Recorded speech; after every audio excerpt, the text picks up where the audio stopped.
അപ്പോൾ അങ്ങനെ ഇരുന്നപ്പോഴാണ് എനിക്ക് സേലത്തു നിന്നൊരു ടെലഗ്രാം കിട്ടുന്നത്. മരുമകൾ എന്ന് പറഞ്ഞ ഈ മലയാള പടത്തിലെ കഥാനായകനായിട്ടാണ്. അങ്ങനെ ആ ടെലഗ്രാം കിട്ടി. ഞാൻ നേരെ അവിടെ ചെന്നു. സേലത്താണ് ആദ്യമായിട്ട് ഹരിശ്രീ കുറിക്കുന്നത്, തമിഴ്നാട്ടിലാണ്, സേലം രത്ന സ്റ്റുഡിയോ. അവിടെ ചെന്നു, ഡയറക്ടറെ പരിചയപ്പെടുത്തി. പക്ഷേ ചാരി എന്ന് പറയുന്ന ഒരാൾ പടം അഭിനയിച്ചു. കുറച്ച് ദിവസം എനിക്ക് അവിടെ നിൽക്കാൻ സാധിച്ചുള്ളൂ. ഒരു ഹോം സിക്നെസ് ഒന്ന് ഞാൻ തിരിച്ചു വന്നു. ആ പടം ശരിയായിട്ട് കംപ്ലീറ്റ് ചെയ്യാനൊന്നും എനിക്ക് സാധിച്ചില്ല. പടം റിലീസായി ഭയങ്കര ഫ്ലോപ്പായി, പടം വലിയ പരാജയമായി. പക്ഷേ ഇത് ഇറങ്ങുന്നതിന് മുമ്പ് തന്നെ KNK ആലപ്പുഴ ശ്രീ കുഞ്ചാക്കോ ശ്രീ കോശി രണ്ടുപേരുണ്ട്. കുഞ്ചാക്കോ കോശി KNK. അവർ ജീവിത നൗകയൊക്കെ എടുത്ത് വലിയ പ്രസിദ്ധീകരിക്കുന്ന അവസരം. അപ്പോൾ അവരുടെ നെക്സ്റ്റ് പടമാണ് വിശപ്പിൻ്റെ വിളി. അതിലെന്നെ നായകനായിട്ട് വിളിച്ചു.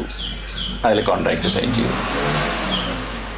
അത് മലയാളം, തമിഴ്, തെലുങ്ക് അങ്ങനെ 3 വർഷമാണ്. 3 ഞാൻ തന്നെ ഹീറോ.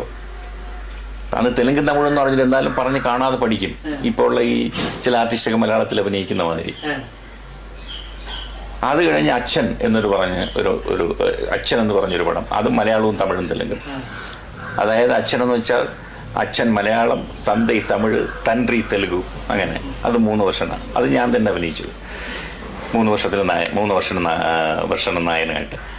അത് 2 പടവും വലിയ ഹിറ്റ് പടമായിരുന്നു. വലിയ ഹിറ്റായിരുന്നു. 2 പടങ്ങളും വലിയ ഹിറ്റായിരുന്നു. അതുകൂടി തുടർച്ചയായിട്ട് പടങ്ങൾ വന്നു തുടങ്ങി. മെറിലാൻഡ് എന്നെ വിളിച്ചു. ശ്രീ P. സുബ്രഹ്മണ്യം അങ്ങോട്ട് വിളിച്ചു. അദ്ദേഹത്തിൻ്റെ പടത്തിൽ പോയി അങ്ങനെ തുടർച്ചയായിട്ട് അഭിനയിച്ചു. അങ്ങനെ മെറിലാൻഡും ഉദയമായിട്ട് അങ്ങനെ മാറി മാറി അഭിനയിച്ചുകൊണ്ടിരുന്നു. ഈ കാലഘട്ടത്തിലാണ് തമിഴിലേക്കുള്ള എൻ്റെ ക്ഷണം 1957. അപ്പോൾ 51 തുടങ്ങിയത് എൻ്റെ ആദ്യത്തെ പടം മരുമകൾ. 51 ഡിസംബർ 26 ആദ്യമായിട്ട് ഞാൻ ക്യാമറയെ ഫേസ് ചെയ്യുന്നത്. അത് കഴിഞ്ഞ് 57 തമിഴിലേക്കുള്ള ക്ഷണമാണ്. അപ്പോൾ തമിഴിലെ ആദ്യത്തെ പടം തൈ പിറന്താൾ വഴി പുറക്കും എന്നുള്ളതാണ്. അന്നാണ് നമ്മുടെ ശ്രീ MGR ഞാൻ അവിടെ വെച്ച് കാണുന്ന മറിയില്ല ശ്രുതി. അപ്പോൾ MGR ഞാനുമായിട്ട് പരിചയപ്പെട്ട് അദ്ദേഹത്തിന് വലിയ ഇഷ്ടമായിരുന്നു. അദ്ദേഹം പറയും, നിങ്ങൾക്ക് എന്തിനാ ഈ മലയാളം തമിഴിലേക്കും വരാമല്ലോ, എന്തിനാ ഇവിടെ മാത്രം ഒതുങ്ങി നിൽക്കുന്നത്? ഞാൻ പറഞ്ഞു, ചേട്ടാ എനിക്ക് തമിഴൊന്നും വലിയ പിടിയില്ല. ഞാൻ എൻ്റെ തമിഴിലടിച്ചു. ഈ തമിഴൊക്കെ മതി, സിനിമയ്ക്ക് വരാൻ ഇതൊക്കെ ധാരാളം മതി. ഇവിടെയാണ് ഈ AK വേലൻ എന്ന് പറഞ്ഞ ഒരു പ്രൊഡ്യൂസർ എന്നെ ഇവിടെ നിന്ന് ക്ഷണിക്കുന്നത് ടെലിഫോണിൽ.